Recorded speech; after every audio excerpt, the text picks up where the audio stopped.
એ પંખીના માળા જેવા ગામની માલપા સાહેબ માણસ ચિત્રે બે હાલ જેને ગરીબાઈ આટો લઈ ગઈ છે,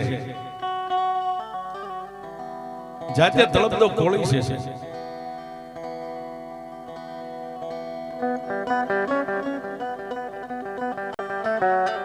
કોઈ પટેલની વાડીએ જઈ અને સાહેબ એનું ભાગ્યું વાવે ને પોતાના બાળ બચ્ચાનું પોતાના પેટનું જીવન ગુજારણ કરે. એક બાજુ ગામ છે, એક બાજુ નદી છે, નદીના કાંઠે આ પટેલની વાડી છે. પટેલની વાડીની માલિપા રાતની તનતોડ મહેનત કરે. એક દીકરો એક દીકરી ને એક પોતાના ઘરેથી ગરીબ બાઈ પોતાની પત્ની અને એક ભાઈ પોતે 4 જણા માંડ માંડ સાહેબ માણસને ખાવાનું પૂરું થાય આવો માઠો સમય. પણ કોઈ નો કરે એવું મેલડી કરે ને કોઈ નો આપે એવું મેલડી આપે છે.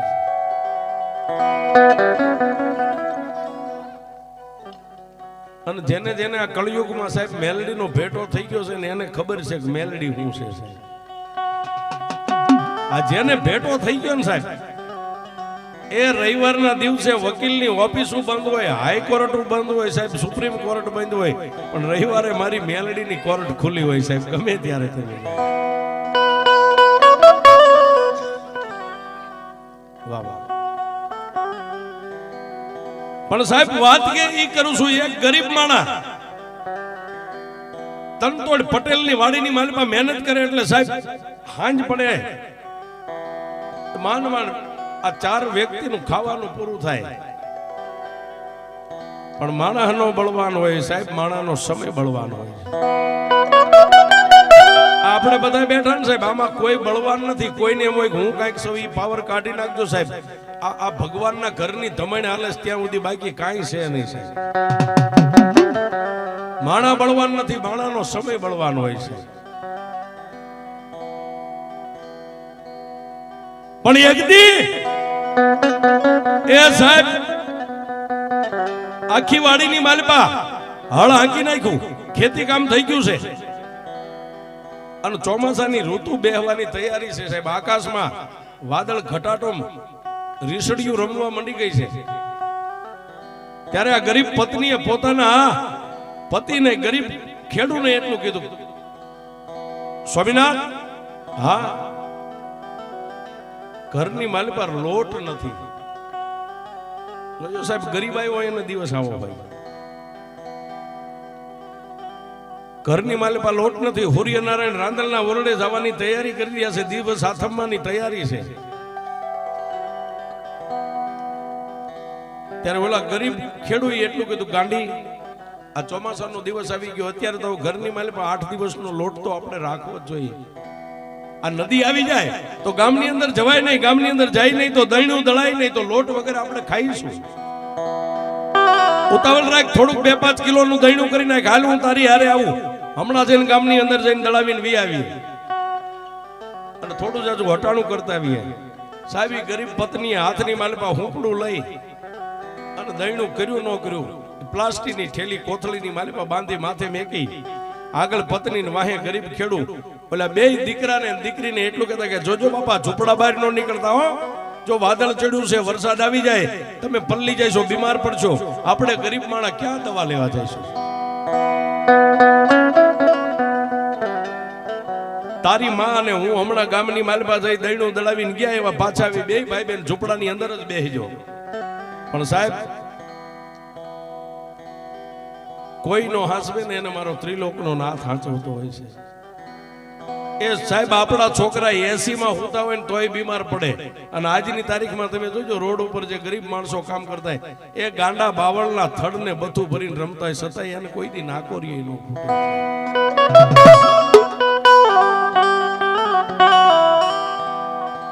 તેથી એ આવડા ગરીબ માણસ કીધું, જોજે બાપ 2 ભાઈ બહેન ઝૂંપડા બહાર ન નીકળતા, હમણાં મેં ગયા એવા પાછા વી આવીએ, કોઈ વાંધો નહીં.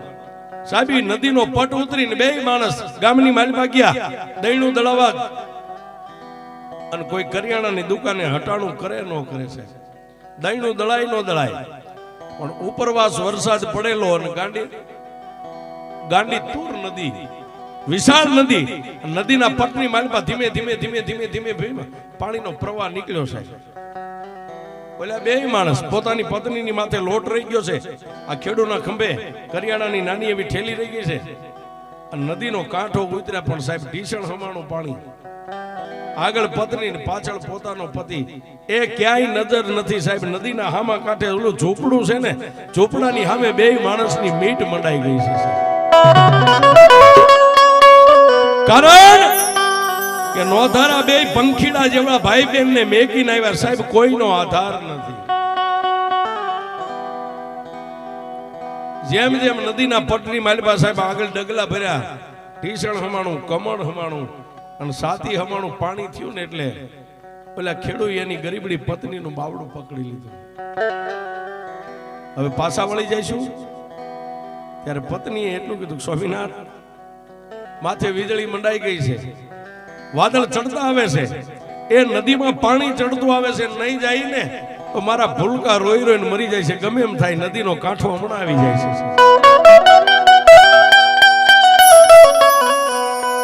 એ સાહેબ એ આમ કરતા પાણી ગરદન સુધી આંબી ગયું સાહેબ. પછી પાણીના હિલોળા મંડ્યા નદીની માલિપા ચડવા. થોડીક વાર માથું દેખાય, થોડીક વાર જળની માલિપા આવ્યો જાય સાહેબ. બે માણસે બથ ભરી લીધી છે. ઓલા ઝૂંપડાની માલિપા બે ભૂલકા પોતાના માવતરની રાહ જોઈને બેઠા છે, હમણાં આવશે, હમણાં આવશે, હમણાં આવશે. ઓલી પોરહા વાળાની આપણે બધાય વાત તો સાંભળી હોય, હે હતું ઈ હારી બેઠો, ખજાનો બેઠો ખોઈ, પણ કામણ ગારું કોઈ પાદર તમાણે. એ જળ સમાધિ બે માણસને લાગી ગઈ સાહેબ. નદીનું પાણી મસ્તકની માથે ફરી વળ્યું અને બે માણસના હાથની મારી પાસે કરિયાણાની ઠેલી હતી, ગરીબડી બેનની માથે લોટની જે ઠેલી હતી, પાણીની માલિપા જળ સમાધિ લાગી ગઈ. બે માણસના પ્રાણ પંખીડા ઉડી ગયા, પાણીના પ્રવાહની માલિપા બેયના મૃત્યુદેહ ઉડી ગયા.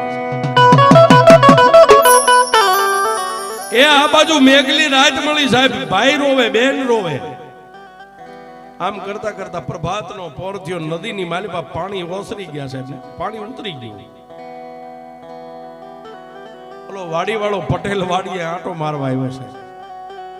બે ભાઈ બેન ઝૂંપડાની બહાર નિમાણા થઈને બેઠા, એટલે આવીને પટેલે કીધું, તારા માં ક્યાં, તારો બાપ ક્યાં?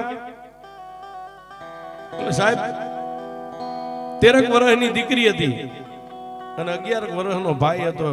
દીકરી આગળ આવીને એટલું કીધું, કાકા મારા મા બાપ તો કાલ રાતના ગામની માલિપા દહીણું દળાવા ગયા છે, હજી આવ્યા નથી.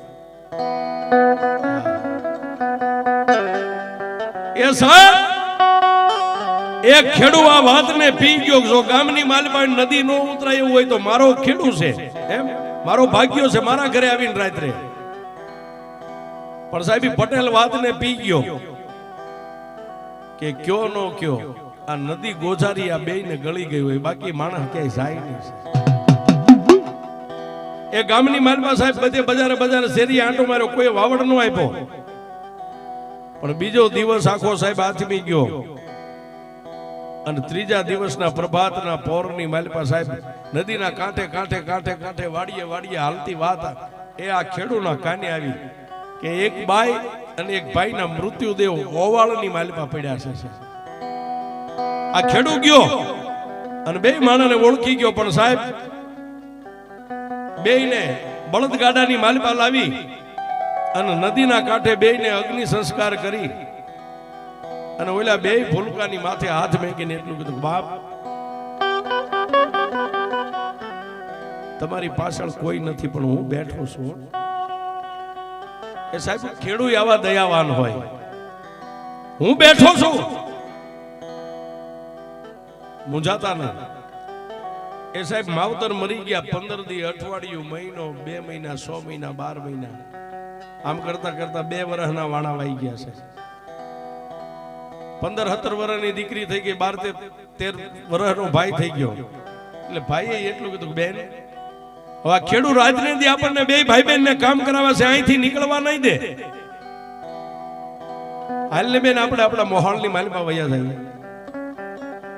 સાહેબ જોજો, એક નાના બાળકો હોય ને એને કદાચ કાકા કુટુંબ કાંઈ ન હોય ને સાહેબ, એટલે અંતે એ માણાને મોહાળની આશા હોય કે મારા મામા બેઠા છે, મોહાળમાં મોટા થઈ જાય છે. ઈ કહેવત કીધી કે સાહેબ હો બ્રાહ્મણ ને એક ભાણે, અને એમાંય આપણે ક્ષત્રિય સમાજ દરબારો સમાજ છે, ભાણું ભાન માન હોય છે. તેથી એ દિવસ ઉગ્યો ઓલો ખેડૂ વાડીએ આંટો મારવા આવ્યા એટલે દીકરીએ એટલું કીધું કાકા હવે અમારે અહીં રહેવું નથી, અમારે અમારા મોહાળમાં વહી જવું છે. સાહેબ ત્યારે ખેડૂએ જૂનો ચોપડો કાઢીને દેખાડ્યું તારા બાપનો આટલો ઉપાડ છે, આ વળે નહીં ત્યાં સુધી એક નહીં જવા દો, કામ કરો, તમારે ખાવા પીવામાં ઘટે તો હું બેઠો, બાકી કામ કરો, જ્યાં સુધી મારા પૈસા નહીં વળે ત્યાં સુધી એક નહીં જવા દો. અને ખબરદાર મને પૂછ્યા વગર ગયા છો. સાહેબ દીકરી રોવા માંડી ઝૂંપડાની માલી પાસે જઈને, પોતાની માને યાદ કરી, પોતાના બાપને યાદ કર્યો. સાહેબ એ વાત કરતા વાર લાગે 2-4 દિવસ ગયા અને પોતાના ભાઈના હાથની માલી પાસે ઝરેડા પડી ગયેલા. સાહેબ કામ કરી કરીને ભાઈ હુઈ ગયો પણ દીકરી જોઈ ગઈ. આમ ઓહો, એ મારા જવતલના હોમનારને આટલું દુઃખ હવે અહીં રહેવાય નહીં. સાહેબ જોજો સાહેબ, હો ગાવની વાટે આપણી બેન દીકરી હાર વેલની માલિપા હોય, ઠેસ આવે તો ખમો મારા વીરને, એમ કે હો ગાવ. સાહેબ વેદના એને હોય પણ ખમકારો ભાઈને આપે. આ બેનની મમતા છે, આ ભાઈ બહેનનો પ્રેમ છે. એ હુઈ ગયેલા પોતાના ભાઈને આમ ટાપલી મારીને એટલું કીધું કે વીરા ઉભો થા, હાલ બે ભાઈ બહેનના ફાટલ તૂટલ છે, કપડા છે, એનો બસકો બાંધી લાય, અહીંથી નીકળી જવું છે. પણ સાહેબ તેથી ભાઈએ એટલું કીધું કે બેન આ ખેડૂ છે, આપણને આટલા ફરતા ગામમાં કઈ સમાચાર મળશે ને તો બે ભાઈ બહેન ને મારીને પાછા વાડીએ લાવશે. તેથી સાહેબ એ 15-17 વર્ષની દીકરીએ હિંમત કરીને એટલું કીધું ખેડૂના હાથમાં આવી જઈશું તો તારા હાટાનો હું માર ખાઈ લઈશ, પણ હવે અહીં રહેવું નથી વીરા, હાલ નીકળી જાય છે. અને બે ભાઈ બહેન મેંડા ભાગવા હો સાહેબ. પણ નાના નાના હતા ત્યારે પોતાના મોહાળની માલપા ગયેલા, માર્ગ જોયેલો નહીં સાહેબ. પણ આવી મેઘલી અંધારી રાત અને હાથની મુઠ્ઠીઓ વાળીને મીડિયા ભાગવા. પણ ભાગતા ભાગતા સાહેબ વેરણ વગડો આવ્યો, ઝાડા ઝાખરા આવે, પગની માલપા કાંટા લાગી જાય. ભાઈ રોવા માંડ્યો ને સાહેબ. ત્યારે પોતાની બેને જવતલિયાને બથમાં લઈને એટલું કીધું ભાઈ રોઈશ નહીં, ધણીનો કોઈ ધણી નો હોય. પણ માં જેદી આપણે નાના હતા ને હાજા માંદા થતા ને તેથી એમ કહેતી કે મારા પિયરની મેલડી તને એક દશેથી દીવો નાળિયો આપીશ. ભાઈ હવે મંડ ભાગવા.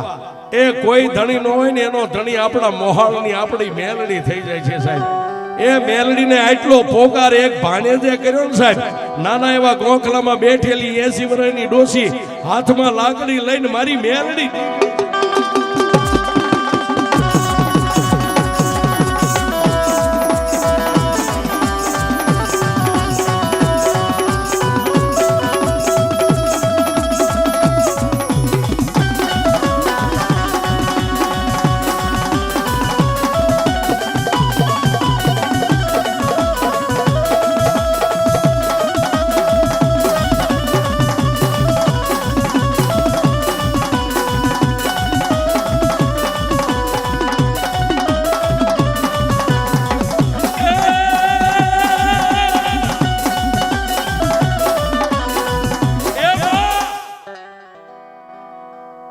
મેલડી મારા મોહાળની માલપા જો તું બેઠી હોય, આજ મારી માં નથી ને મારો બાપય નથી, પણ માડી એમે નોધારા તારા ભાણેદડા સહી.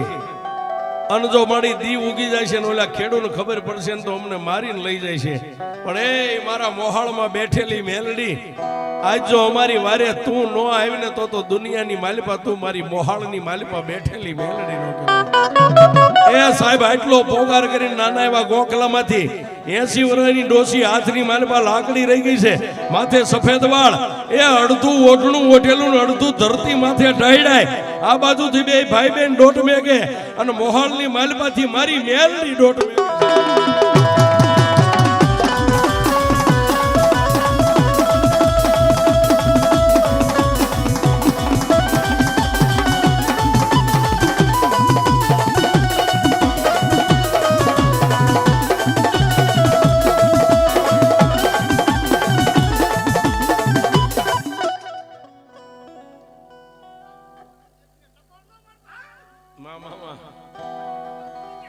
વાહ મેલડી વાહ, વાહ મેલડી વાહ, વાહ મેલડી. અને સાહેબ એ ભાઈ બેન પાછું વાળી જોતા જાય દોડે, પાછું વાળી જોવે દોડે, અને આગળથી મારી મેલડી આવીને સાહેબ હાથમાં લાકડીનો ટેકો પડતો મેકીને બેયને આમ બથમાં લઈ લીધા. ક્યાં જાવ છો બાપ? દીકરીને ખબર નથી, ભાઈને ખબર નથી. દીકરીએ સાહેબ રડતા હૃદય એટલું કીધું કે માડી અમને મેકી દો, ખેડૂને ખબર પડશે ને તો અમને મારીને અહીંથી લઈ જાય છે. ક્યાં જાવશો? ક્યાં? એ તો કયો. માડી અમારા મોહાળમાં જાય છે. મોહાળની માલમાં કોના આશરે જાવશો? કે મારી બીજા તો કોના આશરે જાય? મારી માં મરી ગઈ છે પણ મારી માની માં મેલડી બેઠી છે એના આશરે જાય છે. અને તેથી સાહેબ એ મારી મેલડીએ બે ભૂલકાની માથે હાથ મેકીને એટલું કીધું કે રોશો નહીં, તારી માની માં મેલડીના આશરે જ આવશો નહીં, હું મેલડી છું. હવે દુનિયાની માલપા તમારી સામે કોઈ આમ નજર કરે અને આંખોના લોસનનો કાઢી નાખું તો હું મેલડી.